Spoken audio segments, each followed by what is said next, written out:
On the morning of the 6th of December 1917, the harbour of Halifax was calm and cold. Children walked to school. Workers lit their stoves. A city woke to an ordinary winter day.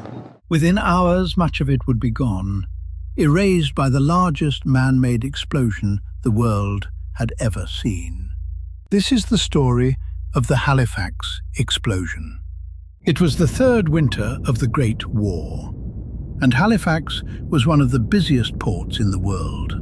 Convoys gathered here before crossing the Atlantic, carrying troops, supplies, and munitions.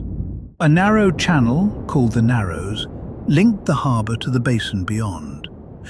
That morning, two ships were moving through it, in opposite directions.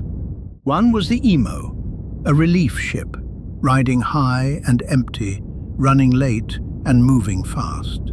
The other was the Mont-Blanc, and almost no one knew what she carried. In her hold lay over 2,000 tons of explosives, picric acid, TNT, gun cotton. On her deck, barrels of high-octane fuel. She was a floating bomb, and she was about to meet the Emo head-on. At 8:45 they collided, a slow, grinding blow. It should have been minor, but the impact tore open the barrels of fuel.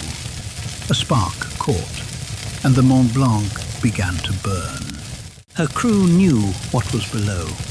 They rowed for shore, screaming warnings no one could understand.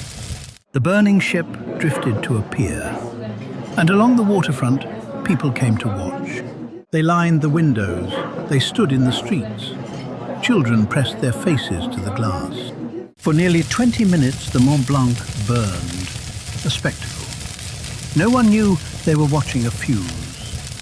In a railway office near the pier, a telegraph operator named Vince Coleman was told to run. He started to. Then he remembered. A passenger train full of people was due any minute. He went back to his post, and he began to tap out a message. "Hold up the train. Munitions ship on fire. Approaching Pier 6. Goodbye, boys." The train stopped. 300 lives were saved. Vince Coleman never left his chair. Out in the harbour, the fire reached the hold. At 9:04, the Mont Blanc exploded. A fireball rose 2 kilometers into the sky. The blast was felt 200 kilometers away. In an instant, every building for more than a mile was destroyed or torn apart. The blast drove the sea itself back.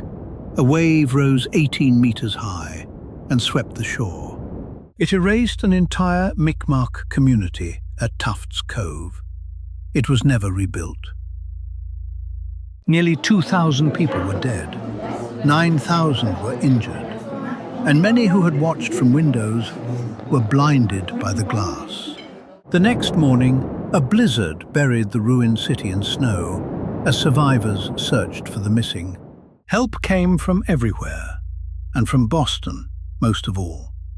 To this day, every December, Halifax sends Boston a Christmas tree in thanks. The scar on the city faded.